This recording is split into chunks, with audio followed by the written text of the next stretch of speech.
so we can have everyone that's watching hear your questions. So is there anyone that'd like to make comments right now? Okay, declaration of conflicts of interest and disqualifications. I don't see any. So the budget workshop, let's get started. Kelly Jacobs Hunter, are you leading this off?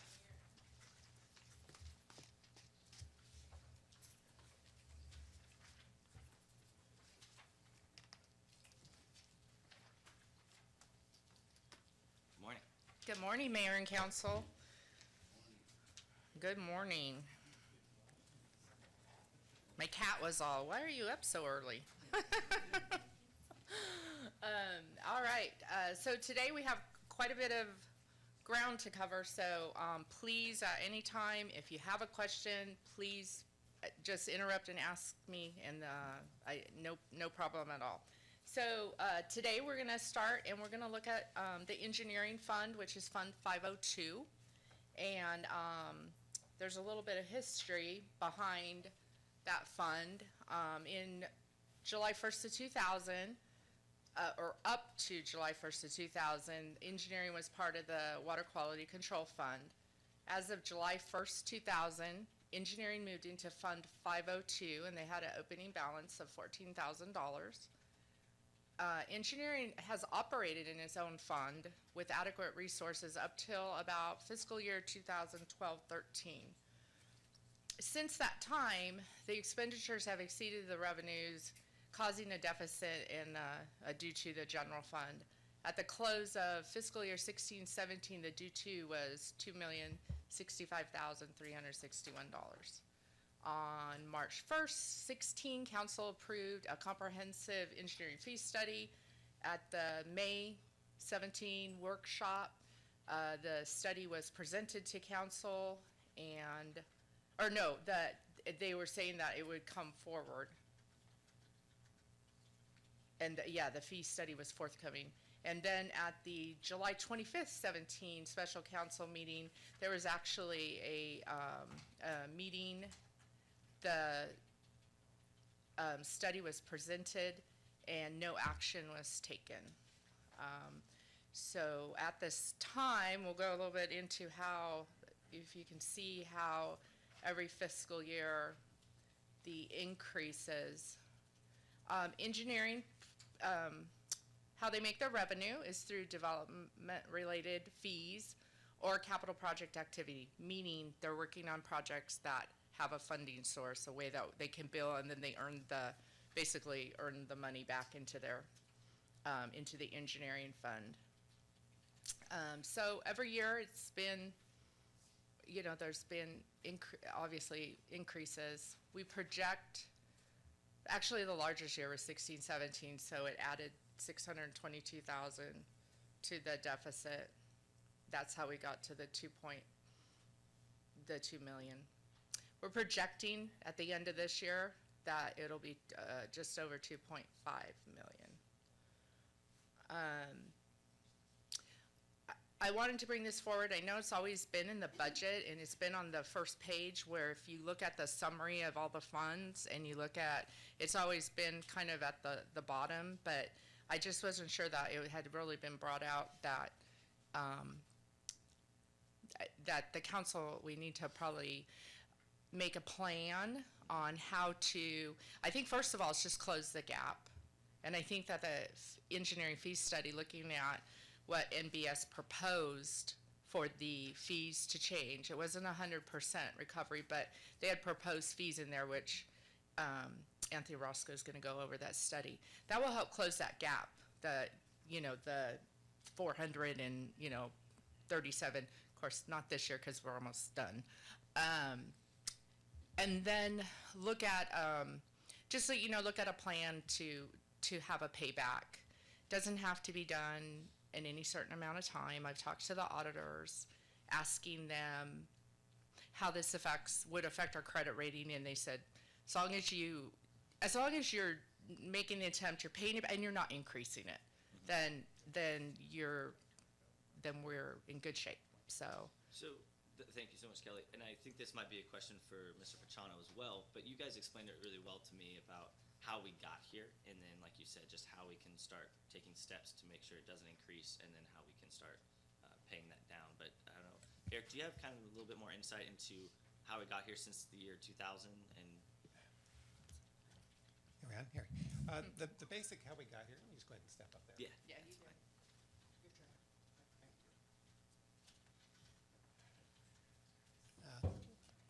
The basic of how the engineering department ended up here is earlier in the years before the time she's showing here in this particular schedule, is the engineering department was really quite well supported on the development process. And as we all know, when the development started to die down, there were a certain amount of layoffs, and we worked through those. However, because the engineering department was so heavily supported through the development process, as it never really came back to any sort of level, and it's really just becoming a viable fund at this point in time, the projects weren't there, so the development wasn't able to cover the basics of the department. Additionally, there was other items there. I'll probably we'll be hitting on later today, but one of those would be the engineering department is responsible for the city's traffic engineering, which was completely unsupported. So that's one of the items. So there's a series of levels in which we got here. It wasn't one particular item, but the largest item that caused this major deficit actually is the lack of development. Now we still have to carry a certain amount of staff to do the basic inspection, plan review, et cetera, for development. However, this is a big portion. The capital project side of the engineering department actually covers itself because they are actually able to build to the individual projects, whether it's federal money or where SB1 Measure L money. So that portion of the engineering department fund actually is fairly stable. But when you look at the department as a whole, it has this very negative look. Okay. Thank you. Yes. And I think it's also due or well noted that the revenues from 13, 14 till now have remained fairly level. We're not in a profit-making enterprise at this particular point, so that makes it somewhat more difficult to generate the dollars to cover the expenses.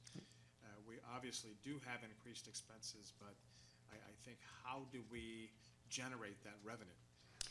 When we do an internal transfer of expenses and funds, I think that can tend to be a little misleading. Now, we've made decisions to incent, whether that's business, to incent development, and I think that's another thing that we need to consider in terms of how we got here. It's not as sterile as, oh my God, we've got a deficit. It's that our expenses have in fact begun and maintained their increase while our revenues have remained exactly flat. So that relationship, I think, bears note. Yeah, and additionally, as Kelly mentioned, Anthony will be up here in a couple of minutes to kind of talk about this fee study, in which to try to prevent that gap from increasing any further. And as part of this, we'll call this a multi-pronged kind of discussion today. Perfect. All right. Thank you. Kelly.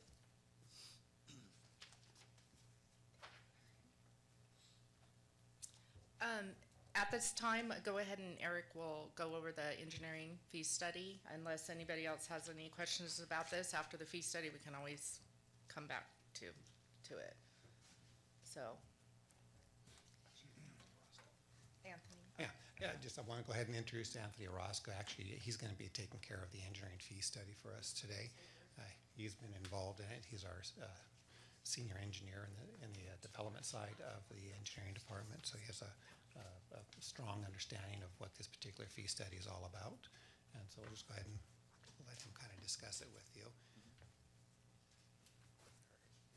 Good morning, Honorable Mayor and Council members.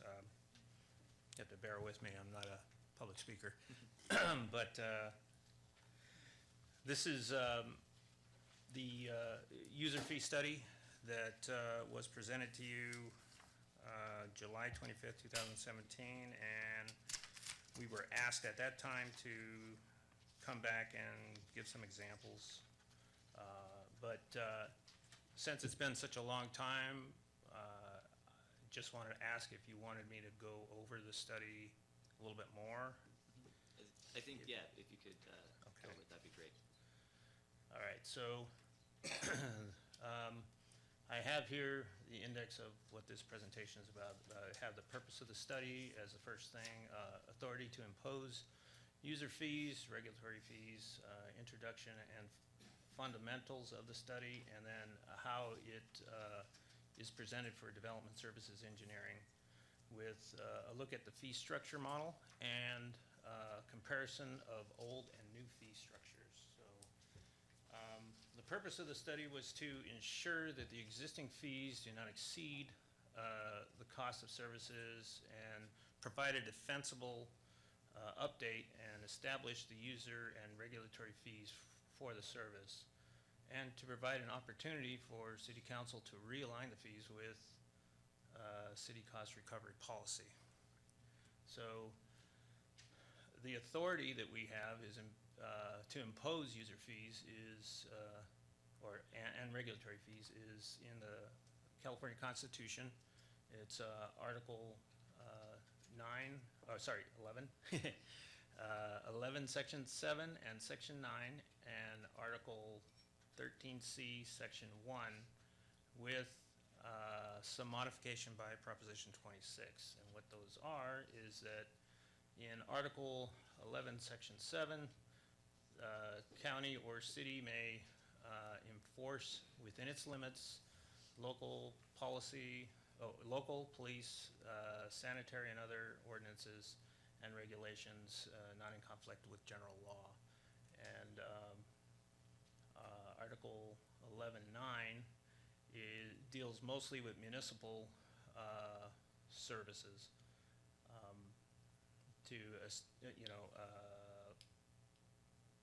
Corporation may establish, purchase, and operate public works to furnish its inhabitants with light, water, power, heat, transportation, or means of communication. And then we can also allow other corporations to do that within our limits under our organic law. So then Article 13C, Section 1 is definitions that have to do with general tax and special tax. Those are the ones that affect us today for the engineering fee study. So Proposition 26 modified Article 13C, Section 1 in November 2nd of 2010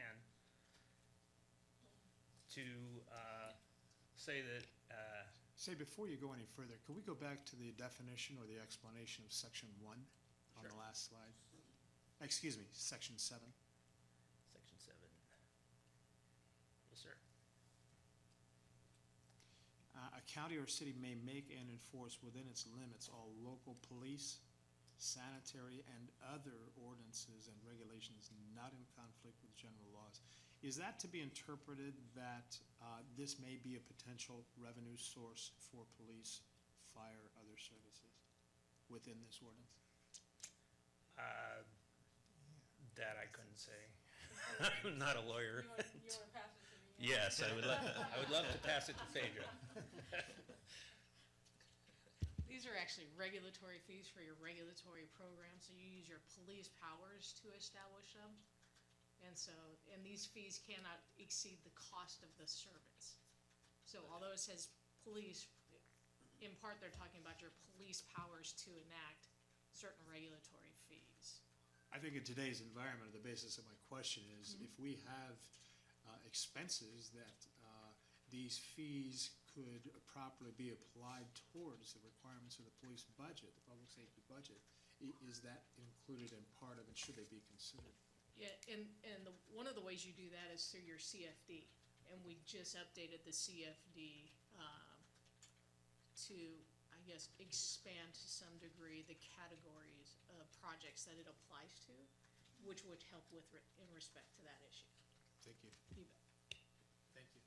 All right, so let's go back to where we were.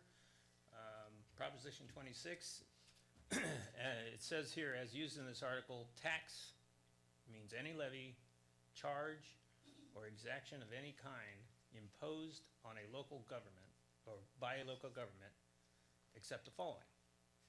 special benefit or privilege, general service or product, license and permits, local government property, fines and penalties, property development, and there's an exception for Proposition 218. Does anybody want an explanation for any of these? I think we're good. Okay, because I can skip through those. So Article 13C, Section 1E, which is Proposition 26, the local government bears the burden of providing by a preponderance of the evidence that a levy, charge, or other exaction is not a tax. The amount is not more than necessary to cover the reasonable costs of the governmental activity, and the manner in which those costs are allocated to the payer, to a payer, bear a fair and reasonable relationship to the payer's burdens on or benefits received from the government agency. So the introduction to the fundamentals, this is the fundamentals to how the fee study was created. So they have three primary phases to the analysis: the cost of the service, cost of service analysis, cost recovery evaluation, and then fee establishment. So within cost of service analysis, they collected labor costs, indirect costs, labor costs, special direct non-labor costs, allocated indirect non-labor costs, allocated indirect organization-wide overhead. So that should be all of the costs that engineering has for the duration of the fiscal year. So then the cost recovery evaluation was, they compared the existing fees versus average full cost of service and determined an appropriate cost recovery target.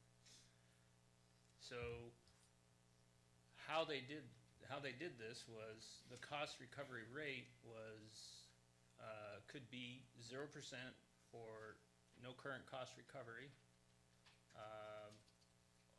or not available to evaluate, 0 to 100% for partial cost recovery, and then 100% for full cost recovery. Anything over 100% would exceed the full cost of recovery would have to be reduced so that it didn't exceed 100% and then become a tax. So then the general means for selecting the appropriate cost recovery target was their evaluation was part of it was the degree that the public at large benefited from the service, the degree that the individual or entity requesting, requiring, or causing the service will benefit, and the local cost recovery policy. So with that in mind, a degree that the public at large benefited from a service would be scaled based on the activity completely benefits the public, then there would be a 0% charge. If it partially benefits the public, it would be somewhere in between 100 and 0%. And then 100% is the activity has little or no benefit to the public at large. And the degree that the individual or entity requesting, requiring, or causing, oh, sorry. I need to go to the next slide. So degree that the individual or entity requesting, requiring, or causing the service will benefit, their scales are similar, but in reverse. So if they're getting full benefit, then it'd be 100%. They're getting partial benefit, be in between 0 and 100. And if they have little or no benefit, then it should be somewhere around 0. So then they evaluated our local cost recovery policy, and that would be things that are listed in the municipal code, current fee structure, council direction, and council action. And so with that, this is, let's see, fee establishment. They came up with a fee establishment. And so basically, we could have flat rates, fully burdened hourly rate with tracking to handle the costs. Additional or new fees could be potentially added, or deletion of unnecessary or inappropriate fees could be removed. And then renaming, reorganizing, or clarifying fees that may need some clarity or need to be reorganized. Revisions to the fee structure, or to the structure of fees, and then documentation tools to calculate the cost recovery or special cost recovery. So they applied this to development services engineering, and let's see here. What I got here. So they needed to collect data from us to make the model, create the model. And so they used the adopted budget for fiscal year 2016-17. And basically, there's a little footnote down there. No separate effort was made to audit or validate the city's financial management and budget practices, nor was cost information adjusted to reflect different levels of service for any specific targeted performance benchmarks. So they just took our budget for the fiscal year 2016-17 and utilized that without doing any evaluation of it. And we gave them a complete list of engineering division personnel, series of correspondence between staff and to support the budgets and the current fees, and then annual workload data from the prior fiscal year. So the reason why they used the adopted budget was because it's the most significant source of affecting the cost of service. It's legislatively adopted, and it describes the most appropriate and responsible level of spending. We provided them job classifications, salary rates, regular hours, paid benefits, and paid leave amounts. And correspondence was staff provided time estimates for various levels of detail for time spent performing services and activities for existing and proposed fees. And then the consultant and division management went over them to determine or to adjust for accuracy. So then the workload data from the prior fiscal year was provided to them as well. So the cost of service analysis portion,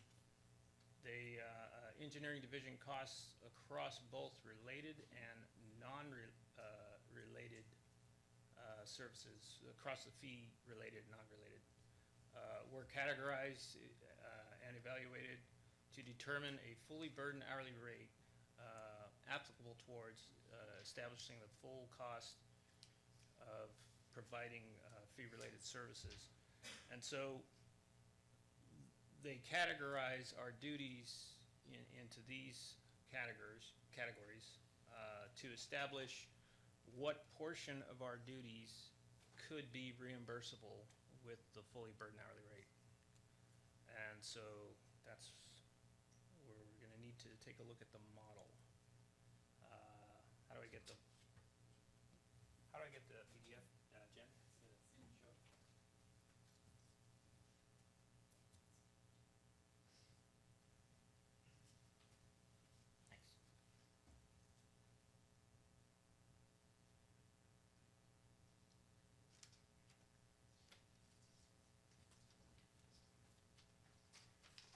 So at the time, this was the list of personnel that were in the engineering division. And it shows salary rates that were that would apply to engineering. The development services director was for the other two divisions as well. So only a proportion of his costs were in here. Also, the traffic transit engineering supervisor also had a little bit less. But basically it shows the costs and the billable time that's available here. The next slide is the percentage within those categories that they established that these individuals would do work. So basically, within these categories, this is the percentage of time that they would be doing this kind of activity. They converted that into hours based on the fully burdened hourly rate. And the funds, or the costs for all this the work in these different categories to establish how much costs are in the individual categories. And so basically these are additional costs that are throughout or division-wide that they had. And they came up with this here, which shows that the fully burdened hourly rate for the eligible duties that would be part of the fee study, the fully burdened hourly rate is $131 per hour. And so with that, and the individual duties or the different permit types, tasks, and other fees that we collect, they established what the fee structure should look like. And so then the following table here, starting here, lists all of the different activities that we do which are that are eligible for reimbursement with the fee study, and the amount that we collect now, the amount that it would take for full cost recovery, and the amount that staff recommends. When you get to the bottom here,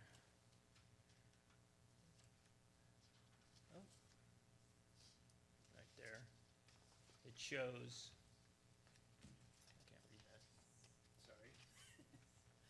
It basically shows that we have a potential of $1.1 million of cost recovery if we charge 100% of the cost, but staff recommends a little bit less than that, which would allow us to recover about $655,000.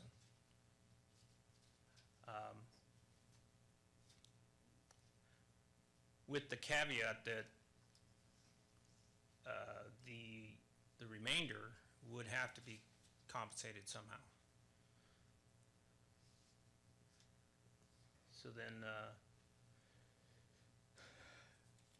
last time you had asked for some examples, and I need to go back to the PowerPoint again. It's the last screen. Almost the last screen. There, the spreadsheet there. Yeah. So we have,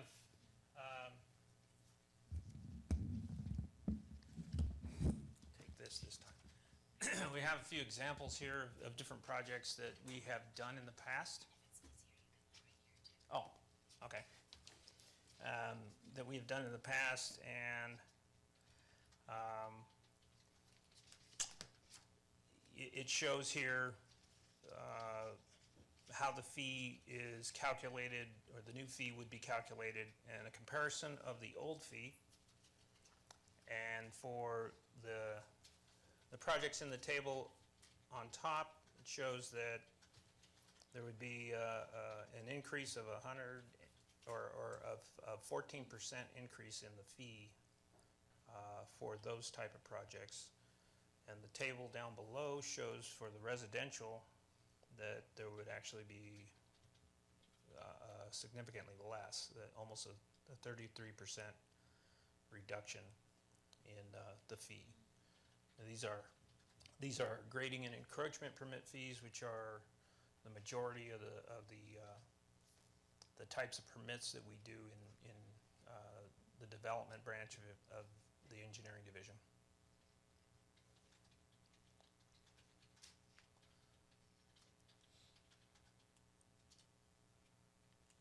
And so, before I get to questions, I want to let you know that one of the things that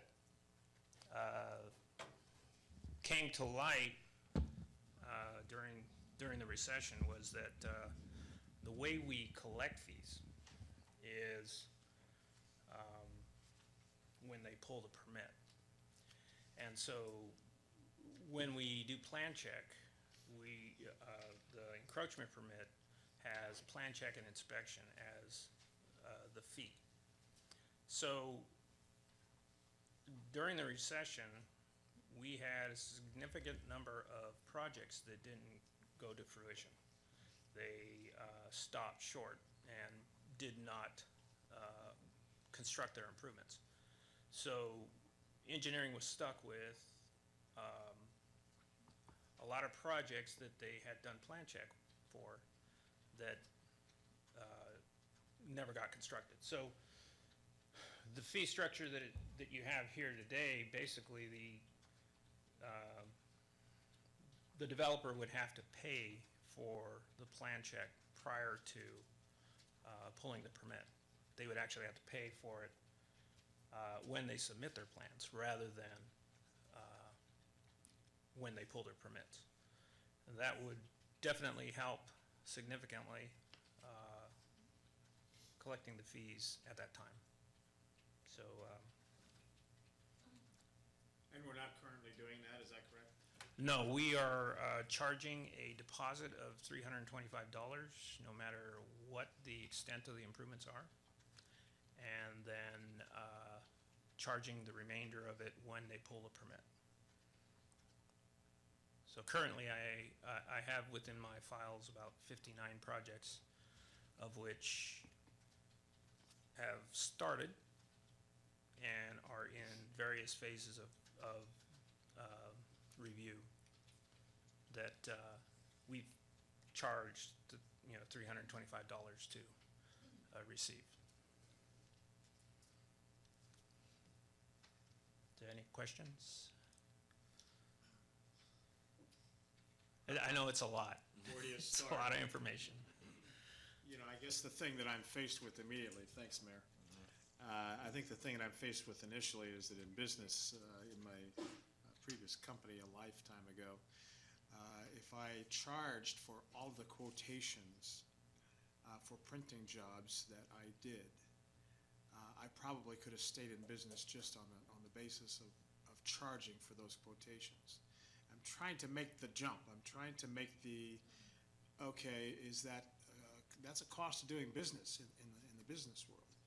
And I'm just wondering how is there an equal? Is there a way to say, okay, well, yeah, we got to account for time. I get that. That's a given. Somehow, is there a schedule of charges that if all of a sudden somebody finds out when they submit their plans that the project is unfeasible, is $325 sufficient for them to find that out? And does that actually cover the cost of our time? And is there a relationship between that and cost of doing business? That's a huge mental jump for me, and I'm just trying to absorb that. So, thanks. Was that a question? Yeah, it's a comment, a question, and how do you All right. justify it all? Well, based on the study, the $325 does not pay for our time. It is basically just a deposit that they get credited back towards if they pull the permit. So it doesn't pay for our time to go back and forth with the designer and make sure that their improvements comply with their land use permit and deal with any sort of mapping or lot line adjustments or roadway dedications that are required for their development. Is just $325 so that we at least had that. How did we arrive at 325? Why not 350? Why not 275? Why not 500? I guess that's what I'm trying to figure out. It's almost like whatever we charge just for the privilege of finding out whether or not the plan would fly. I perceive that as almost an irritant and a roadblock for somebody to even submit to find out. Now, here's my question. How would you respond to that? Well, keep in mind that if somebody turns in plans, that means they've already gone through the land use permit process. So they've already had the opportunity to do development fee estimates and get a general idea as to what the city's going to charge, get a general idea as to what their contractors may charge if they pursue that. And so when they submit plans to us, it's with the understanding that their intent is to move forward. So the $325 is an arbitrary number that we said at least we need to pull this in. It's a deposit and they get credited when they pull their permit. How many other municipalities charge a fee similar to this? Close by? That I couldn't say. That wasn't part of this. It fee might study. be an interesting question to have answered, because I think the reason I asked the question, Eric can confirm it, and we've all heard it from time to time. Turlock is so bloody expensive, I don't know that I want to go there. And so when we get into the rest of the schedule of fees, we have enough of a problem just overcoming that. And it just seems to me that this 325 as an arbitrary number, and really the fact that it's reimbursed back is I'm just trying to figure out the psychology and the rationale behind that particular fee and the whys and the wherefores in our local environment. A lot of people go to Merced or go to somewhere else simply because, for a lot of other reasons, and I'm wondering if this may be a roadblock. Yeah, well, one of the things that we really need to scope here is what kind of project we're talking about. We're not talking about a very small project. We're talking about projects where we're doing, large land developments, commercial projects, projects that have a lot of history into them before we even really get to see them. This, if anything, the basic answer is, does everybody else charge a fee? Absolutely. Everybody has their own fee structures, whether they're similar to ours or not. But the minor deposit, which I actually consider this item particularly as a minor deposit when you're building a subdivision of, say, 110 lots, it's really relatively insignificant. However, when you're doing something much smaller, say a driveway encroachment permit, this fee is not applicable. So the projects that we're talking about with this particular deposit are larger projects. And so we need to kind of understand that we're talking about multiple scopes here, and I don't want to confuse some of those issues. So so the basic idea of our larger projects is we do take a deposit. The second item that Anthony hit on was everybody knows well up front before they even get here that they've had multiple estimates as to what their basic fees are. And, so, we do a free fee estimate. This is one of the things that we do already right now, and we do those. We'll let people give us multiple scenarios on those estimates and as included. So we're continually working with them. The idea here is to help development. And that's the philosophy that we carry throughout development services, is that our idea that it's our responsibility to ensure the development occurs. We're trying not to be an impediment of development. And that's actually why we're here today to talk about this engineering fee study, is to make sure that at least the engineering department is covering as much of its costs as legally possible and not be an impediment or, actually be a drain on the city's funds in addition. The idea is that was presented in this study is, can development carry its own weight, and how much of a percentage of that fees that we should charge is reasonable for them to actually to bear that burden? How much is it that the city should actually bear their portion of the burden? Thanks for the additional definition. I don't want us to spend any more time here, but it was a personal bump in the road I had to get over. Thanks. Any additional questions from the council? Any additional comments? This is a topic we're going to be revisiting very short. Yes, city attorney. For Councilmember DeHart, maybe if I can just add this to this topic without extending it for a period of time. The city does pre-development meetings which don't cost anything.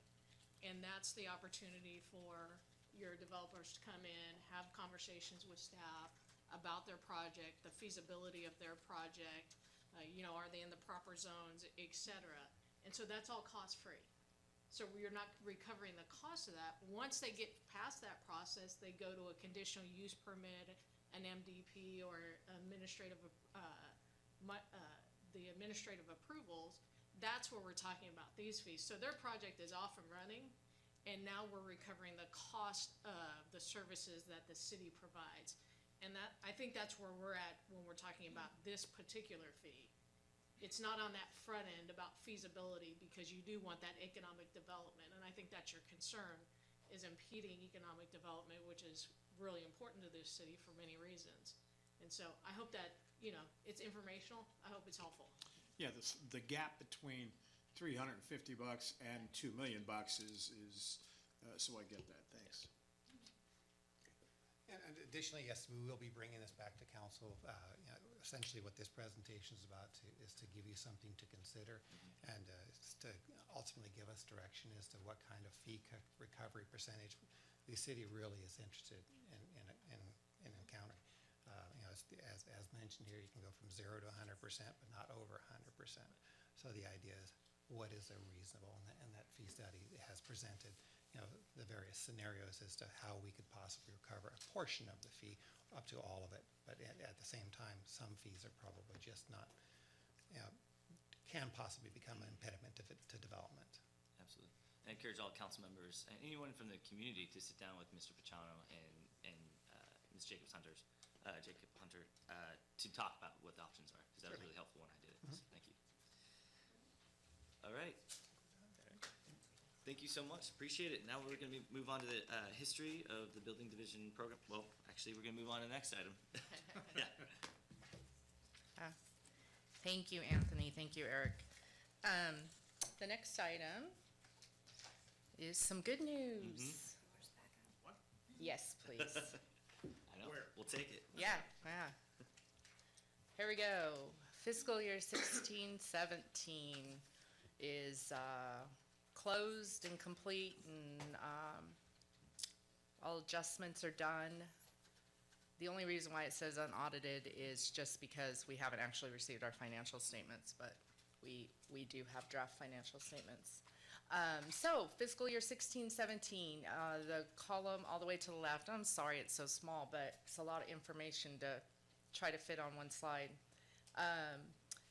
The column to the left, that was the budget that council approved for 16-17 with all amendments. The next one is the actual, what we achieved and what we spent, and then highlighted kind of in the orange is your total revenue and then total expenditures. And then we have what we were over under as it relates to the budgeted amount, the percentage, and then just prior year, just for reference, is the column to the right. So you see we had a good year. We were, our revenues came in 1.1 million over our estimates that we budgeted, and our expenditures, the departments spent 1.2 million under. So all in all, it was a good year. That increases our fund balance by 2 million. Just a note, and is all the way to the right, we did have growth in our property tax area, which is great. We did not hit our sales tax goal. We fell about 100,000 short. And then another reason why our revenue was over is we were able to finally receive back admin fees from our successor agency. Over the years, there was never enough money in our successor agency to pay all of our admin fees. So that $361,161 is what we were owed. So that's a one-time from here on out. And if you look in the budget, we get $250,000, and that's what we're going to get. They've changed the way they structure, so we will get the $250 every year. Right above that, we also received from our redevelopment property tax trust fund, we received an additional $276,000. That trust fund is distributed among all the successor agencies in Stanislaus County after everybody's loan obligations are met. So if any of you have been here when we do our ROPS and show what our successor agency, what debt it owes, once all the agencies submit their ROPS, they're approved, whatever's left is then distributed among the agencies, and they have a formula, and I believe it's based on assessed value. So it's kind of a volatile revenue because we really can't control other successor agencies' obligations, but it was positive, and you know, this year we got 276,000 more. We've budgeted, I believe, 400,000 in 17-18. So at the very bottom there, I put the increase, the 2 million. Why right under that it says fiscal year 17-18 general fund budget deficit? What that means is, as of February 13th, that 967,000 represents all the amendments that have been made to the 17-18 budget, bringing it to where our expenditures are budgeted over our revenue of almost $1 million. So, so there's still, you know, the $1 million, and then we just have to be cognizant of our one-time revenues. But, you know, we don't always, no department spends 100%, and usually there'll be a revenue or two that comes in over. Does anyone have questions about 16-17? Any questions from the council on this? Maybe, Marion, you can hit on this. I'm going back a second, but just about our sales tax revenue. By the way, great information, and I'm really happy with all these numbers. But I would like to look at where we didn't hit our marks and kind of see why and what we could do to help hit them next time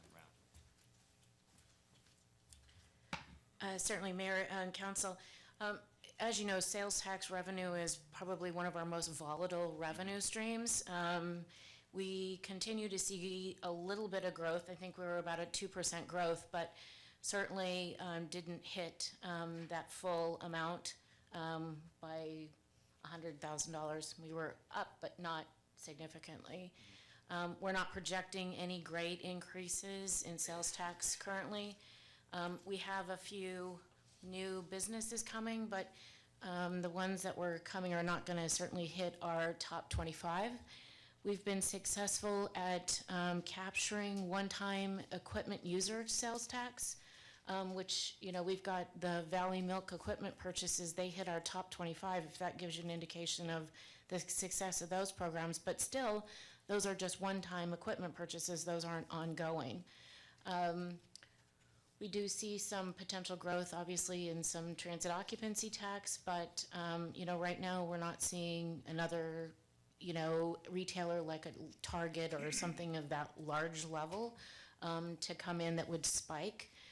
The other part of the analysis that when we meet with our sales tax consultant is about at what point do you just redistribute the sales tax? So if you know, have one gas station, now you have two gas stations, is it just spread over, for example, the Costco gas station has been closed for the last 2 months. Now that'll reduce Costco's sales tax to us on the gas portion, but we pretty much believe that those people who buy gas there probably bought gas somewhere else in Turlock, so it's really still capturing it, but not an increase or necessarily a significant decrease. So would you recommend going forward, you know, changing our budget projection on sales tax, bringing it down? I mean, what would you? I mean, based on when we met with a sales tax consultant, I don't see that we're gonna see any significant spikes in increase. I think it will be modest. Okay, got it. And then and then you hit on TOT. Can you kind of highlight why that jumped by about 120,000, or we came in over that? Is that because of the new additional? That would be the Hampton Inn. Correct. Okay. So we have still a La Quinta that is coming for sure. And we've had conversations with potentially an additional 1 or 2 hotels. I had a conversation when I was at the shopping center conference this week with one of the major chains about, you know, an extended stay kind of, you know, that 5 to 30 day window. But those, you know, usually take time to get through the process.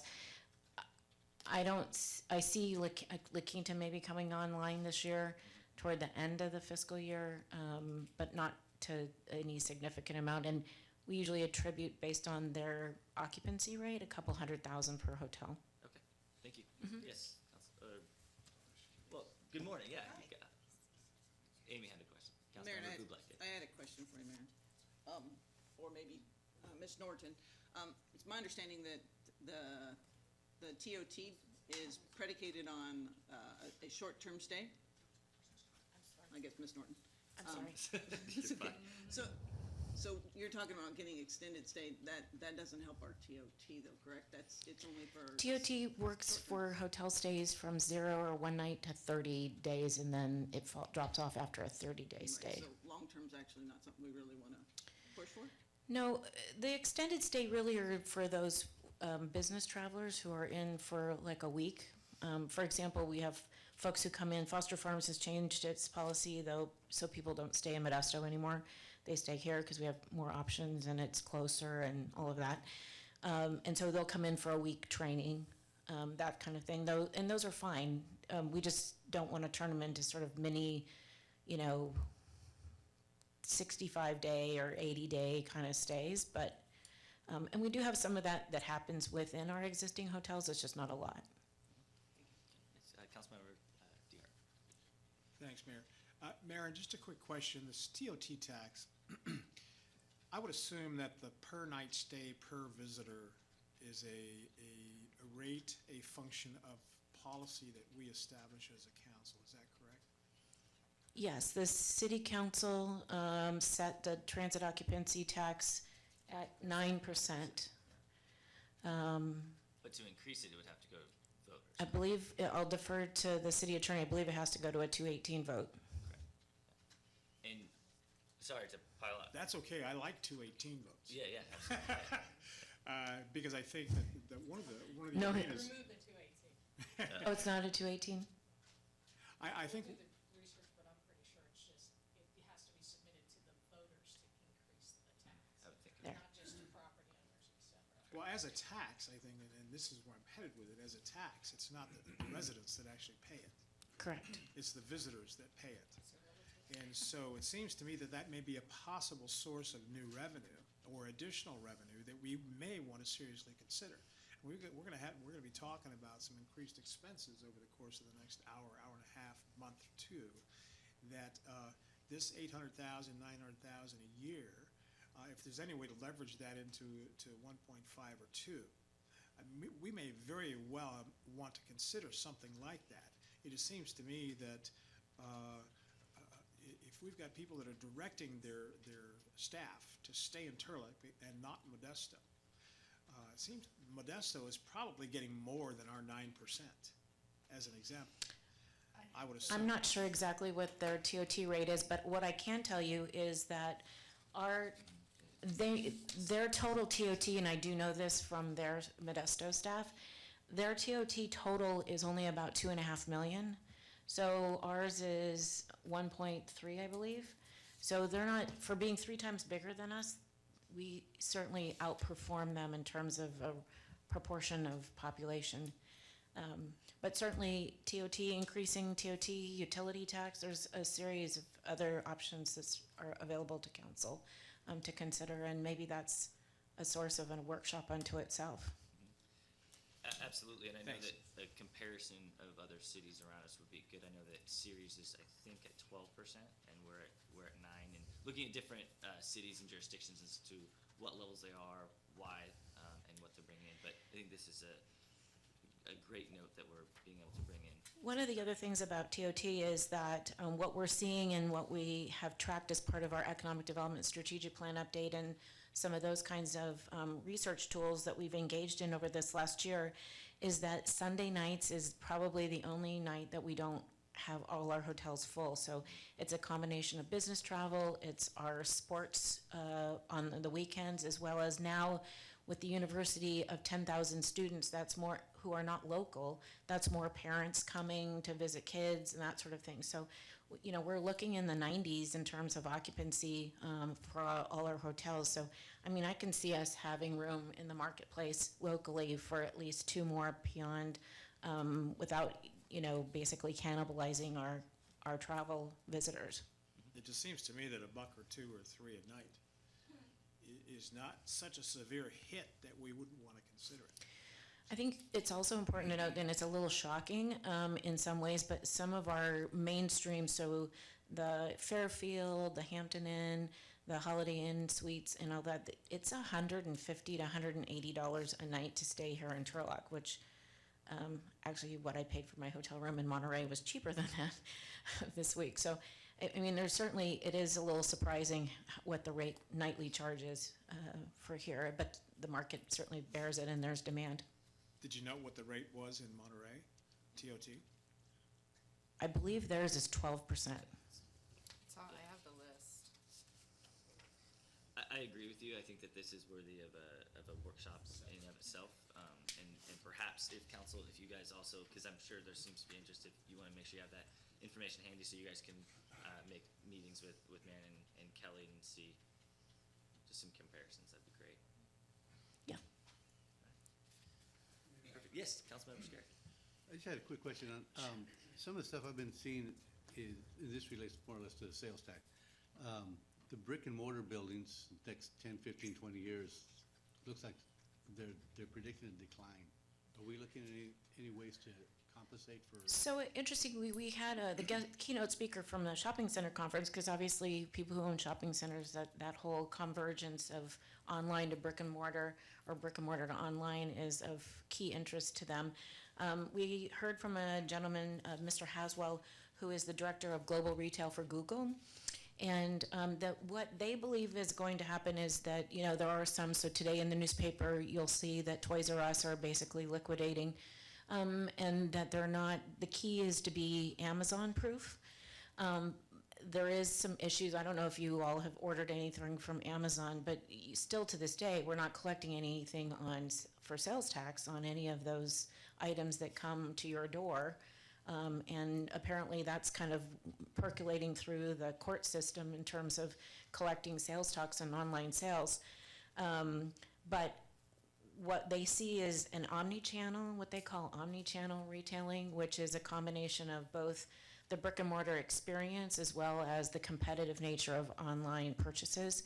But that loophole in terms of online purchases with no sales tax probably needs to be addressed, or at least some way to figure out how we can capture some of that. And that's really a legal question that's sort of beyond what we can handle here. Thank you.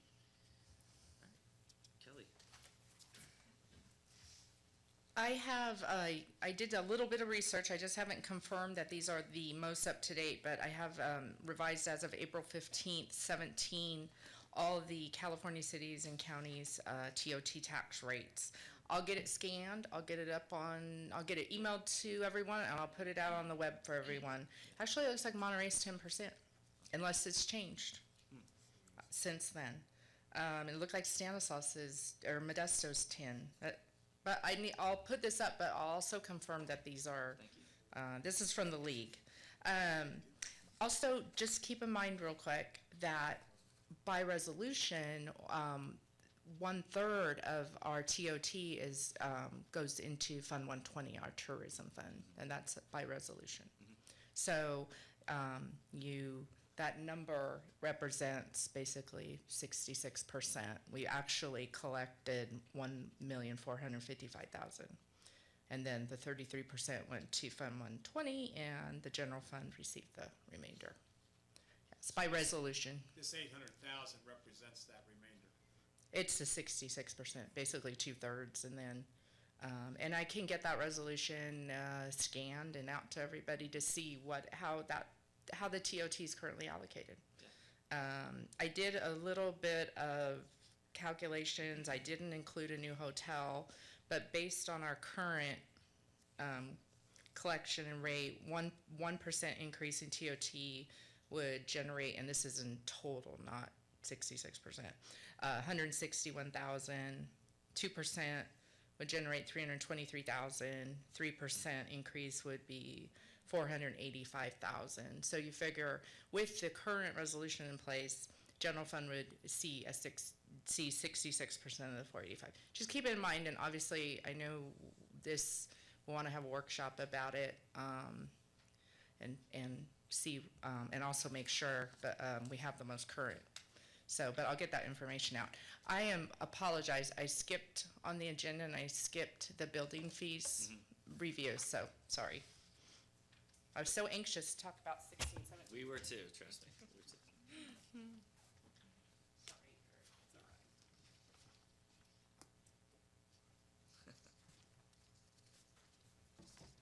I'm sure a lot of people were disappointed that I wasn't get to talk some more. Thanks, Eric. Thank you. Just want to make sure I got my buttons working correctly here. Good deal. All right, so what I hear about is actually the initial question that brought me here today was the fee that we charge about water softener, for a water softener permit within the building department. And however, before we really get into that last question, I do note that the vast majority of the sitting council were not here when this fee was originally adopted. So I wanted to kind of give a brief history of how we got to where we are today, and some basic history related to the building department itself. So basically, the building department is an enterprise fund. And as an enterprise fund, we must be self-supported.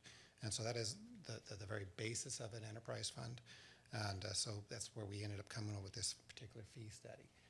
So with an enterprise fund or any other fee, as Anthony kind of discussed earlier, there must be a nexus between fees and services.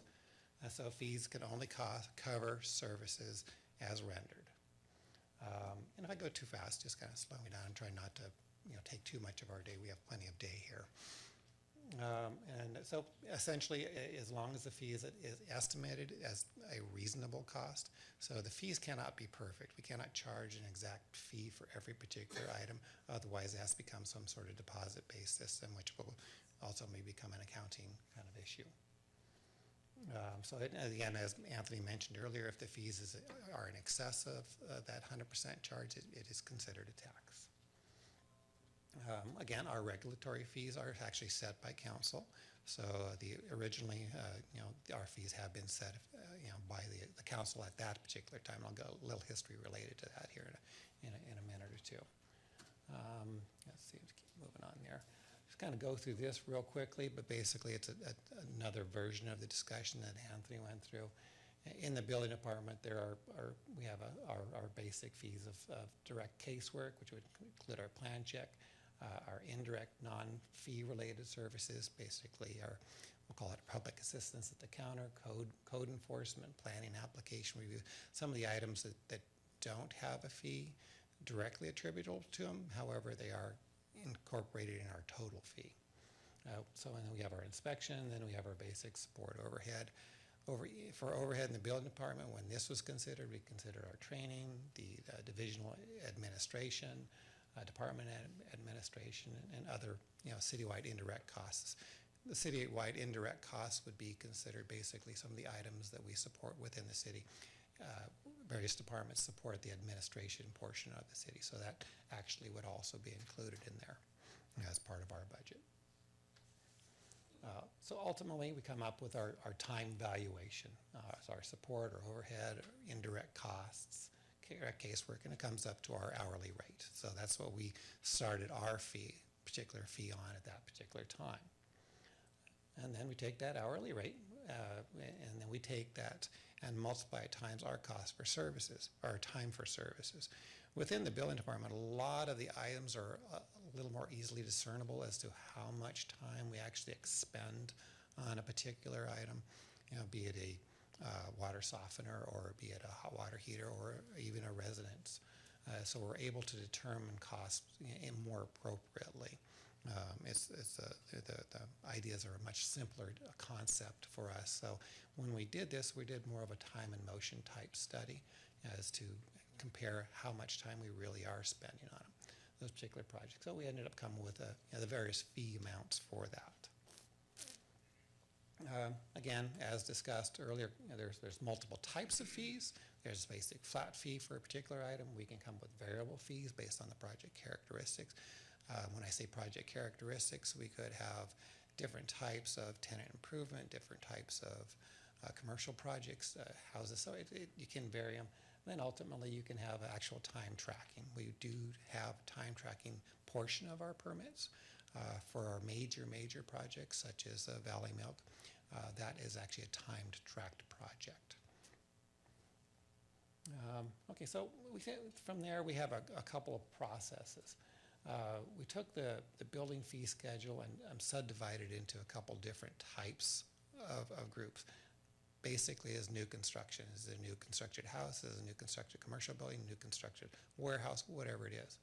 And then we have what we call tenant improvements.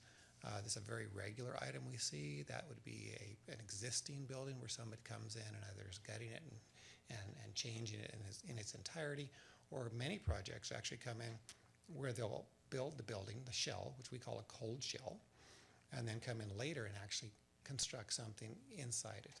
We see that happen regularly in the commercial projects. The developers will be developing their building itself, and they do not have a particular tenant in mind. And so they end up with a shell, which they ultimately rent to their tenant, and the tenant comes in with their improvement for that particular project. And then we have what we call survey items. It's a vast list of items, including carports, minor additions, hot water heaters, water softeners, HVAC changeouts, all these various minor items, which we call a minor permit. And as you see the report that comes to you every month from the building department, that's about 85% of the permits that we issue are within these minor items.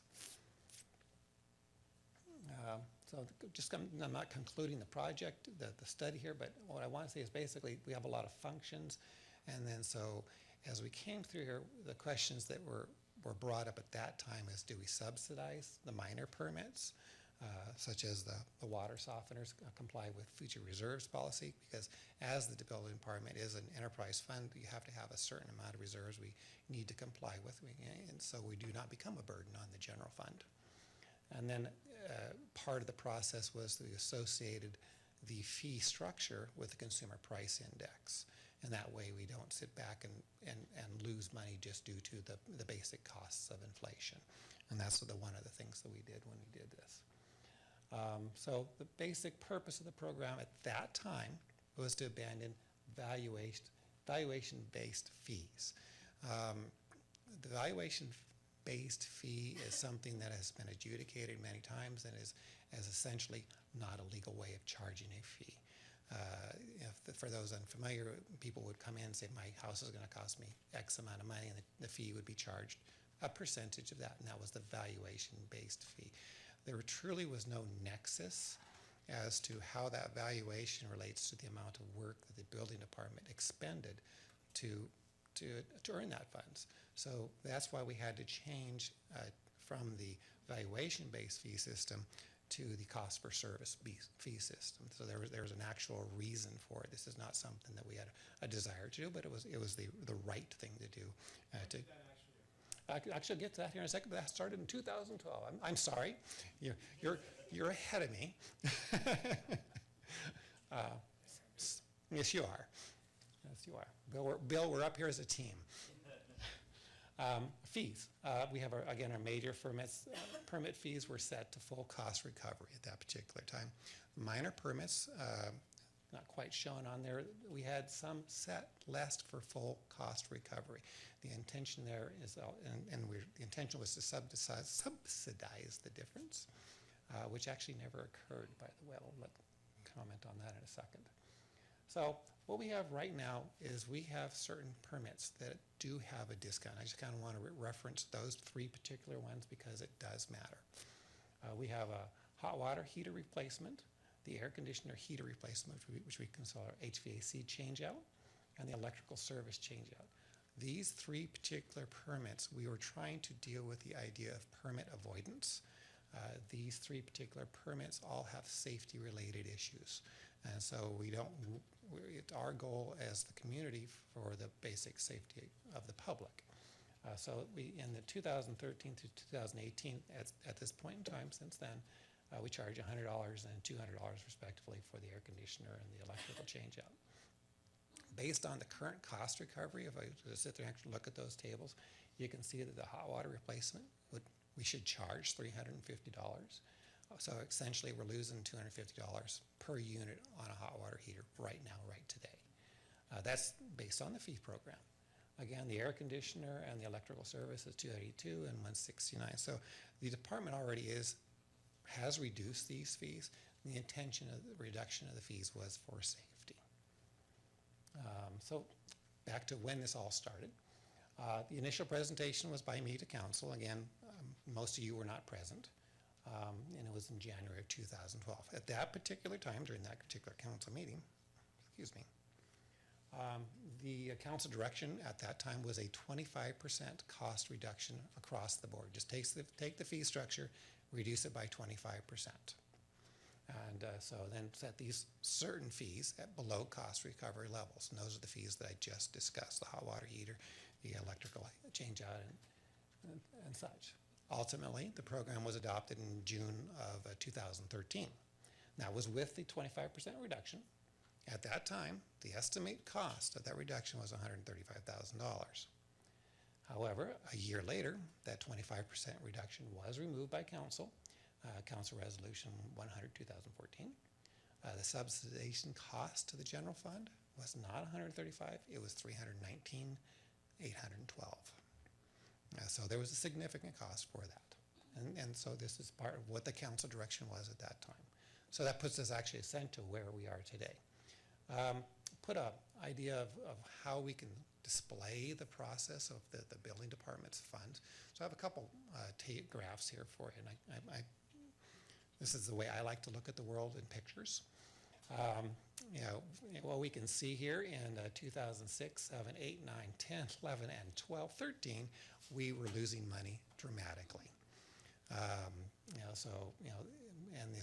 then you can see also in 12, 13, when the cost recovery fee program was instituted, and the economy started to come back. I can't credit it all for the particular study.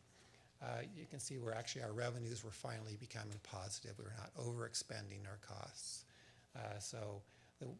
We had a couple of good projects actually coming in 14, 15 because we do charge our fees, and then some projects do take a year to 2 years to actually pay out themselves.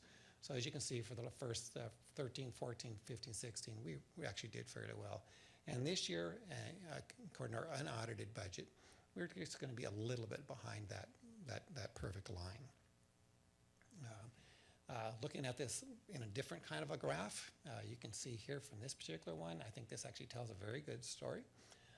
The ending balance for the building department in 2006-07 was well over 200,000. 2005 was in the 750,000. So we had a lot of funds sitting in the building department budget at the end of the fiscal year. As the economy died down, you can actually just look at it right there and watch the economy die in front of your eyes. We just essentially lost all those reserves, and away it went. Again, 2011-12, when we brought the fee study together, and again, the economy's starting to kick up, and you can see it kind of starts working up to right around 13-14. We're just below our keeping that ending balance right where it should be.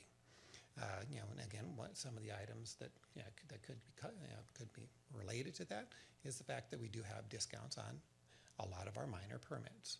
Those discounts are not in any way reimbursed through any other fund at this particular time. So I want to, now here's finally got to the question. And now you actually have a good information base in which to make any future decisions, and this is really what I really wanted you to have. Did a comparison of various different agencies up and down the valley, and who I guess you would want to consider us. And the first answer to the question is, are we more expensive than everybody else? The answer is yes.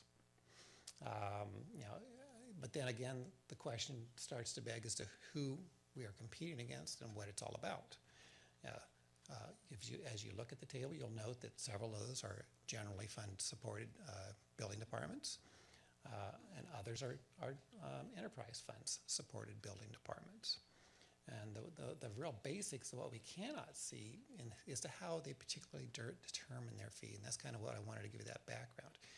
Our fees are based on what we consider total cost of the building department.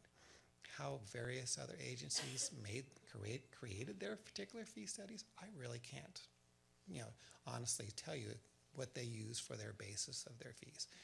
Are their fees to include their vacation time for their various employees? They include training, they include pre-development meetings, which we give out for free. Those are all items that are actually included in our fee structure because those are a benefit to the community.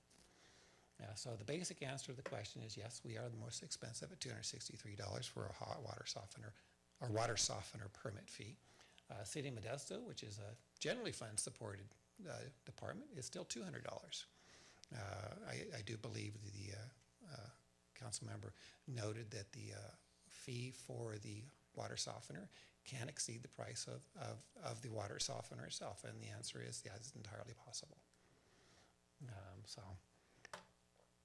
Yes, and that is how we got to here, why we are here today, and then the question would beg is, does the council want to give direction ultimately to the building department related to similar directions in the past?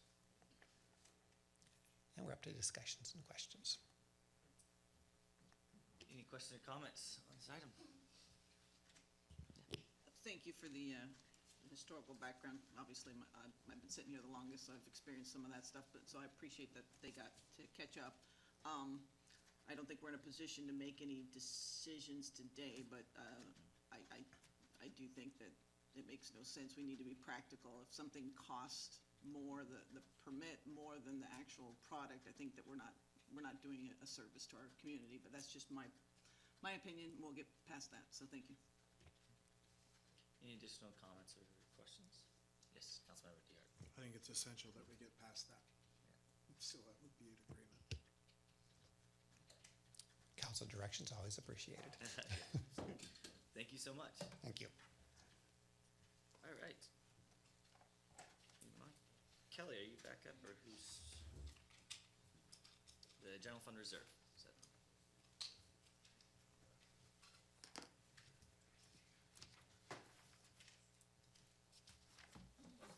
All right, no, were there any questions on 16, 17? Are we good? We're good, thank you so much. I did a general fund revenue summary for the final or the actual amounts from fiscal year 2012 actually, we only have actuals, obviously, through 16, 17, 17, 18, 18, 19, and 19, 20 is projected. I wanted to do this just to show at the bottom where it says percentage growth over previous fiscal year to see how our general fund revenue has been growing. 6.4, 7.4, 5.6. 16, 17, it grew by 6.4% over the previous year. When we put the budget together, they projected a 2.1% increase. Below that, I did just a scenario. If projected with 5% growth, what amount of revenue would that be? And then you can see at the very bottom, it says additional revenue if 5% growth. That would be for those years. Just to keep in mind, it's as a scenario. Okay, general fund reserves. This gives us a snapshot. Sorry that the years are kind of off the screen. The very first one to the left is 12-13, and then it goes across.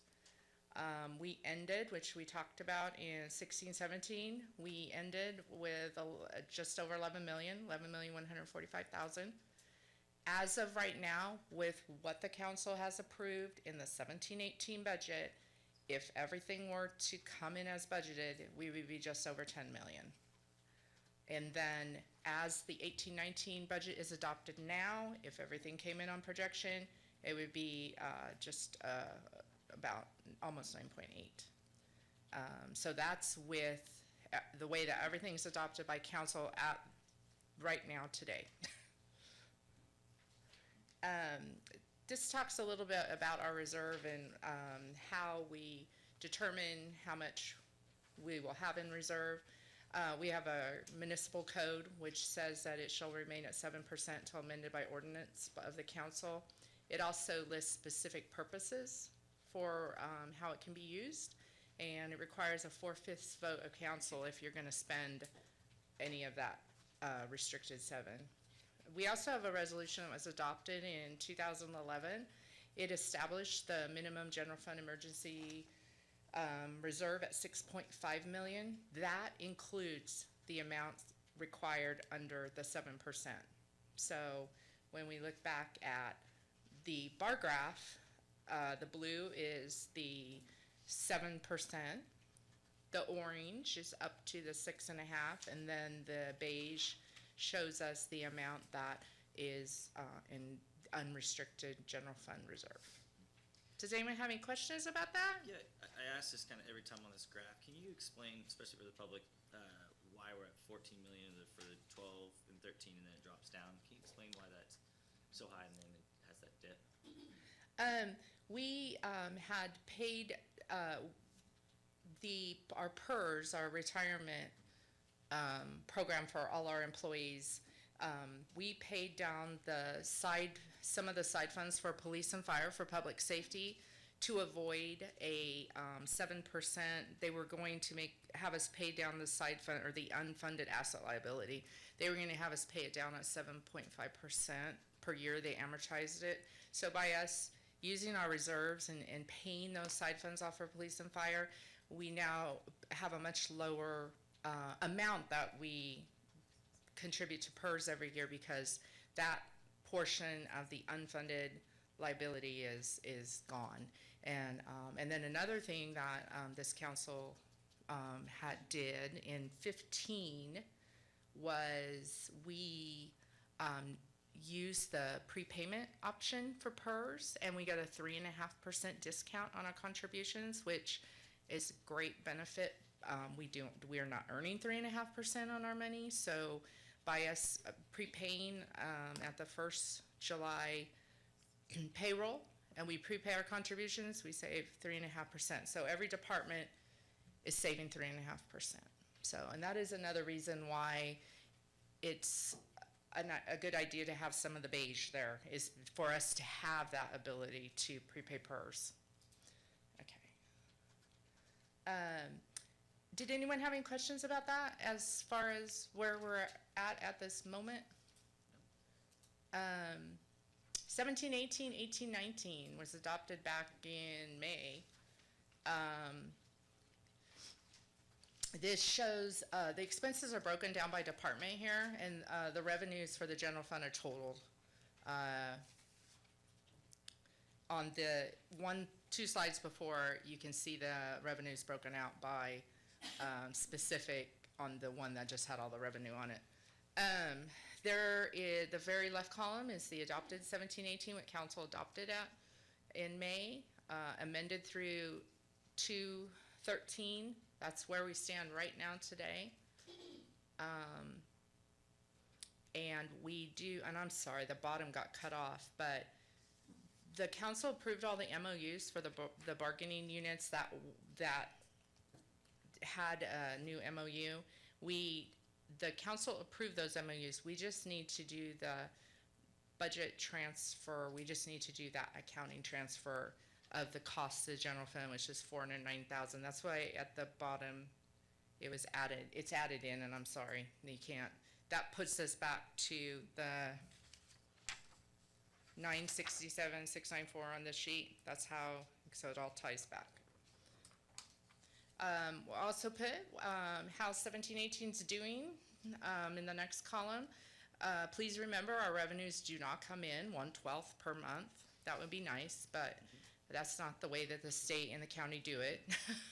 They hang on to it all till the very end and then give it to us. So don't panic that we only have 18 million of our 38 million in revenue. Our revenue is on track. We did have that slight dip in our last sales tax information that was available, but it was just 2%. Our expenditures for the general fund are right on line. And then to the right is how the adopted 18-19 currently stands. Does anyone have any questions about where we're at right Any questions? at the moment? All right. Okay, augmentations. I don't know, would you guys like to have the departments go through their augmentations first and then we'll talk about what kind of financial impact that would be? Or would you like me to go over, summarize it, and then let them? Yeah, maybe do a summary Okay. and then we can go and disaggregate it from there. Okay. In your binder, everybody has a spreadsheet of all of the augmentation requests from the departments. This is the summary for general fund, meaning that for each one of those departments or areas that under 17-18, that is their requested amount of additional appropriation. If the council were to take action and approve all 2.1 million, that would be 2.1 million more in our budget. I'll show you how that would affect our reserve in a minute. 18-19 requests, departments in general fund submitted 3.2 million. So that summarizes it for the general fund. There's also, on the last page, shows other funds. So the other funds outside the general fund. Okay, so here is what would happen if the council approved all the departments' augmentation requests that have been submitted for fiscal year 17-18. So first column's adopted budget are amended to this point. Then you see our fiscal year 18-19 augmentation requests. We come back to the 2.1 million, go all the way to the right. That increases the general fund budget up to 40 million. Our revenue at this time, I have no information available that would tell me to adjust it up in any way. Not that that won't come, at the end of the year. Okay, so does anyone have any questions about that? Like what would, and that's if you did them all. So obviously they're not, not have to do them all, just so you knew what the impact would be. Is that? Yes. Okay. It's helpful. All right, and then we have 18-19. So first column is how it's adopted at this moment. Then you see the middle column shows the 3.2 in augmentation requests from all the departments in the general fund. That shows you the impact that it would be to the budget in the right. That would put us up in 18-19 to $42 million appropriations in general fund, and we're at just over 39 million, estimated revenue at this time. So that would be 3.2 million. The budget would be adopted at a $3.2 million deficit. Okay, so there it is with all. Just so, I'm a visual person, so I like to see it in the bar graph. So you can see what would happen if you adopted all the augmentations that have been presented to you, or are going to be presented to you. This would be the impact. Vice Mayor Jacob, yeah. Sorry, Matthew. Councilmember Kelly, Jacob. that's fine. Kelly, can you, and maybe I missed this earlier, but can you explain why are we projecting revenue increase from 17-18 to 18-19 of roughly 1.2 million? Those were, you mean just what we have, how the budget was adopted? Yes. Yeah, when the two-year budget was originally brought before council in May, they just, Marie built in projections based on historical value. If we go back here, let's get back to revenue. You can see there that, but in the 18-19 revenue budget, the projected growth was 3.2%. That's what they had put in as estimate. I thought this slide was important because that you can see that, you know, we historically come in, you know, 5, 6. So, does that make sense? You can see the that's areas where they're that increased. In your best judgment is a modest. It's very, estimation? that's very conservative, yeah. Yeah, we'd rather underspend than overspend. We would be asking for a printing press then. Okay. So we are back to what would happen if all the augmentations were approved. I ran some scenarios just to brighten the day, and I mean that seriously. I added 3 slides, and what I wanted to do was look at history and maybe do some projections for council. So this is fiscal year 17-18 with 5% more revenue and 2% of the expenditures not spent by the department. So we come in 2% less. So there you can see what would happen. So. Practically speaking, where's that 5% gonna come from? Practically speaking, you know, that's when you go back and we look at history, and we've always been conservative in our revenue estimates. We historically have we were 6.4% over our estimate for 16-17. Granted, some of that was from the successor agency, but I mean, well, revenues grow, just property tax, assessment, I mean, they grow. yeah, but so do salaries and PERS. You know, Yeah, and fees Yeah. from Yeah. development, and so I'm trying to, Yeah. how do we No, mesh the two? So, looking at the realistic nature of this happening, yes, we've hit historically 6.4% more revenue, but our expenditures historically we have come under, even though things have, you know, like you said, have grown and increased. Correct, yeah. So it's not out of the realm of possibility Yeah. that this occurs. 16-17, the department spent 3% less than their budgets. Okay. So, and that's what the next slide is 17-18, assuming it was identical to 16-17, meaning we got 3% more revenue than was projected, and 3%, the department spent 3% less of what their budgets were. And it's just scenarios. I mean, we never spend all of our budgets, but you're right, revenue's volatile, but In the creation of these scenarios, excuse me, Councilmember Jacob, recognize myself first. In the creation of these scenarios, where does the crediting or the application of the full augmentation, how does that fit into your pictures, or does it? Is it just what we've experienced in terms of revenue and expenditure, or have we in some way included consideration for those augmentations? No, sorry. Just did it based on what's currently adopted. Okay, that's good. But we can do that. It might help to get a picture of that. Yeah. Yeah, I mean, actually, if you want, we can sit here and you knock off the amount, the 2.2 or 2.1 in 1718, knock that off of 1718 and knock the 3 point whatever off of there, and that's, I mean, that's how, what it would do. Good work, thank you for it. Oh, thank It's you. No, just- you're all, I just, here, I wanted just to briefly go over, how our general fund reserve, the percentage that we have. So 16-17, we had just over 11 million.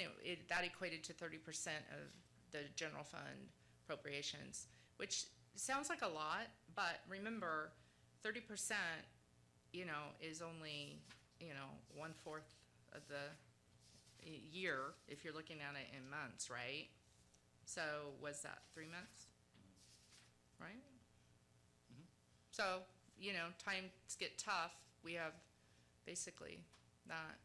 So projected for 17-18 with no augmentation requests, we would be at 26. And then I also put if you did all the augmentation requests, then we would be at 20. I am concerned that if all the augmentation requests were approved and we didn't have some increase in revenue or some departments that underspent, that we may not have the cash flow to prepay our PERS. So just keep that in mind, because that payment I believe it's 4 million we prepay up front. Yeah, Vice Mayor.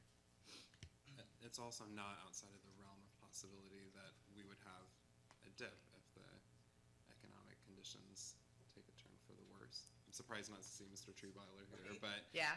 Well, the recession is looming, Yeah, so no, I saw that in my last investment portfolio that I received in the mail, that the stock market took a hit, and it's climbing back up. Well, and I think that's a testament to the fact that we are conservative with our projections. I mean, we do come in underspending with our departments, but then coming in with an increased revenue, but we still continue with the conservative projection. Correct. Because it's always better to come back and say, hey, we had a little bit of money left in our pocket, than for me to come back and say, hey, I need a couple million. Right. Where can you guys front the city? Right. and back on this slide, it goes back to I'm sorry. 2012, 2013. The revenue? Yeah. Yeah, this one, Matthew, sorry.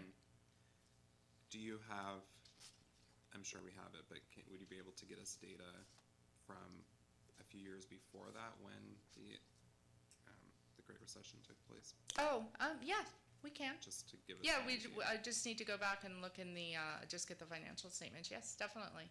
We have them. It's kind of all it fits, so. And there would be really small if we put 10 years up there. So, Works. any other questions? Any other questions? I know it's a lot of information, and I know that all these slides are available online, correct, Jen?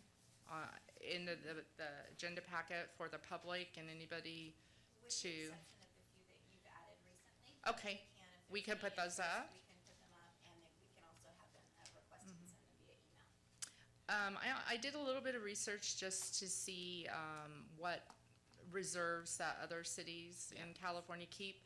I found a 15-16, but I want to make sure and confirm they could have changed their policies by now. So I didn't. It varies all the way from 5% to some have quite large reserves. So, but I will get that information probably when we do workshop on TOT. Yeah, and I think that's the reason why it's, with reserves, it's not a science as to how much you have.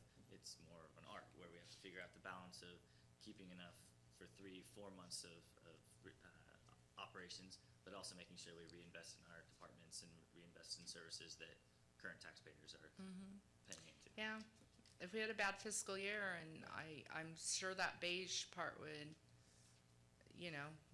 we would eat into it if we didn't hit our revenues, and, we'd probably be at our required amount, but, then we lose that opportunity to prepay purge. There's things that we do to save money that we're able to do because we have some funds in there that we can, cash flow that we can do it with. Right, Councilmember. And I think as well, the thing that we need to keep in mind as we proceed forward, in a short while, we're gonna be getting some critical needs expressed to us. How do we stack those up against what is conservative estimates on our part? Correct. We've got some drop-dead critical needs, Yes, we do. actually life-threatening needs that we're going to need to address and in some ways fulfill in relationship to, once again, conservative estimates. So I think that that's critical that we just lay that groundwork. Shush. Any other questions on just basically the budget, the status, the 16-17, how it closed? No.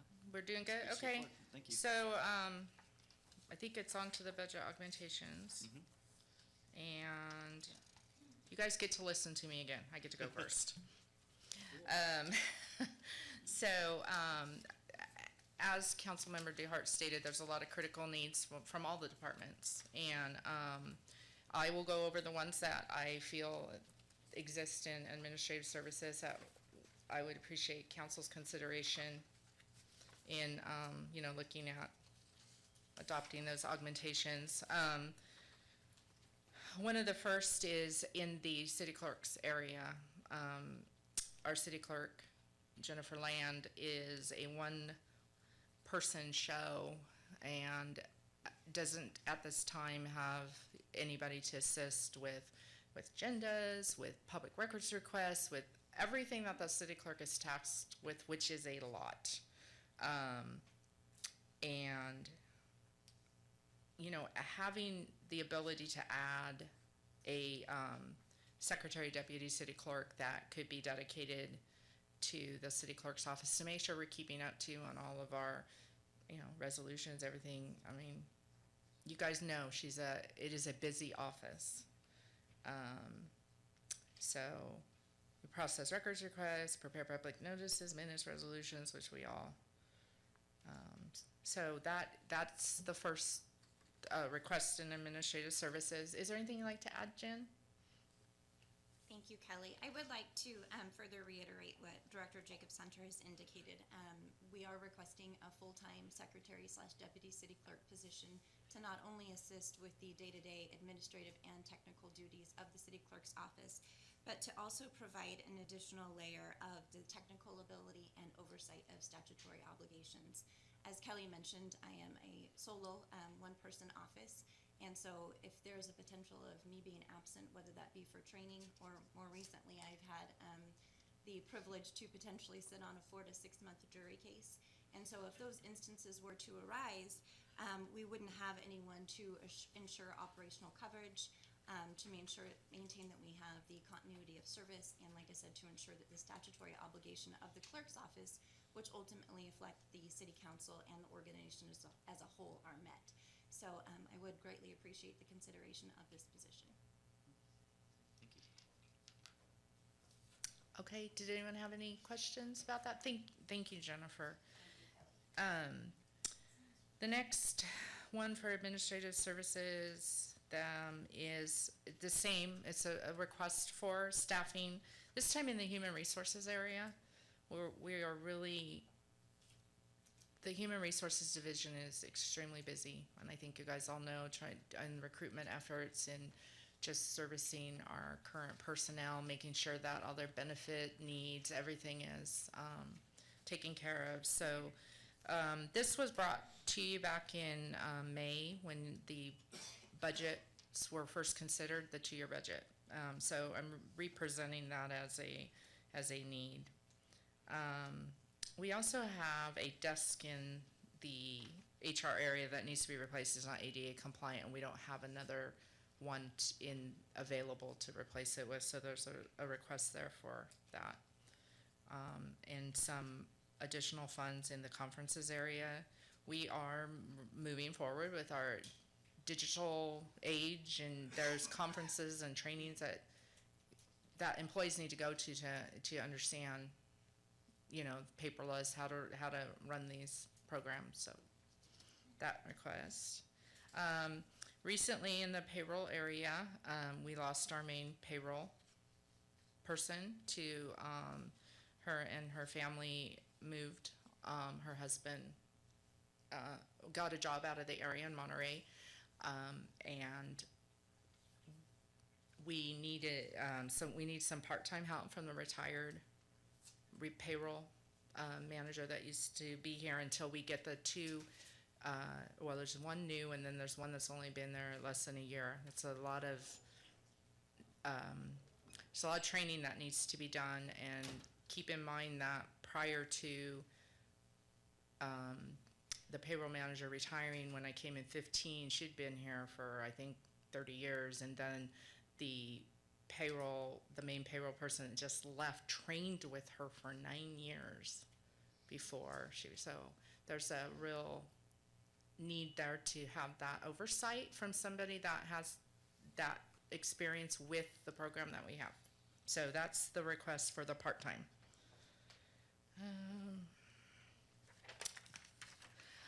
I have been trying to, on the second page, the top, I have been looking through the budget. We have 2 fire stations that have leaks, and meaning actual leaks that leak into their area where they live and I have not been able to find that appropriation anywhere, so I'm requesting, we receive bids and requesting $7,500 to get those fixed sooner than later. So, and does anyone have any questions about that? I think, Just comments. but Yeah, please. okay. Anything I say is just an exclamation point to what you just said. It's unacceptable. Okay. No, yes, definitely. I'd like to get those. Unfortunately, I think it's going to rain today, so, but hopefully we can get those fixed sooner than later. We have I'm sorry. How long has this been ongoing? I am sorry. We would have to ask probably Chief Carlson. It's been ongoing for at least a year. It's mainly at one station. The second station is new this year. Unfortunately, as we went through the capital improvement portion of this, there's no funding available for the fire stations, which I guess has been an oversight for several years. Although, since they are major fixed assets for the city, until this last budget cycle, as we went through. You want to turn the microphone real quick? Sorry, I think. Okay. Just I thought it for was this. gonna be a one-word answer. I know. So, Yes. same here. So, long story short, there's 2 fire stations. Station 3 started as a small leak and has progressed into the kitchen area at this point and several other areas. On several occasions, we have had some of Allison's crews come out and attempt to patch it. For a little while it'll work, and then it will just get worse. So it's been an ongoing issue.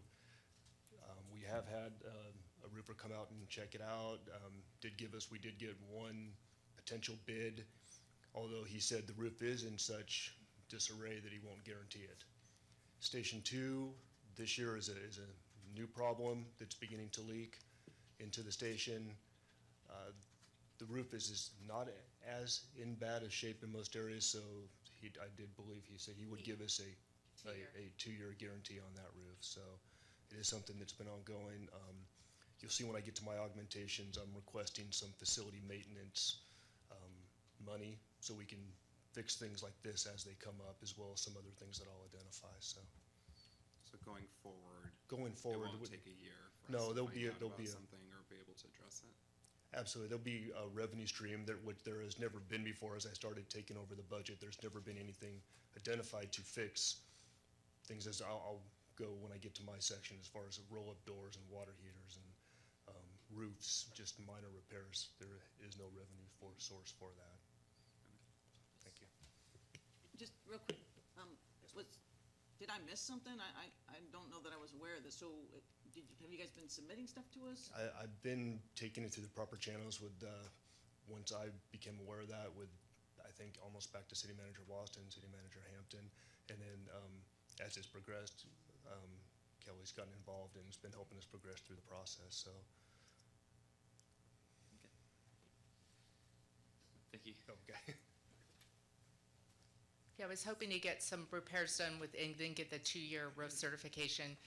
As Chief Carlson said, the one roof, the gentleman won't give us a certification, but hopefully we can get that stopped until enough money accumulates to actually replace the roof. And then the other one, he would give us a 2-year cert, which gives us time to save before those both need to be re-roofed, obviously.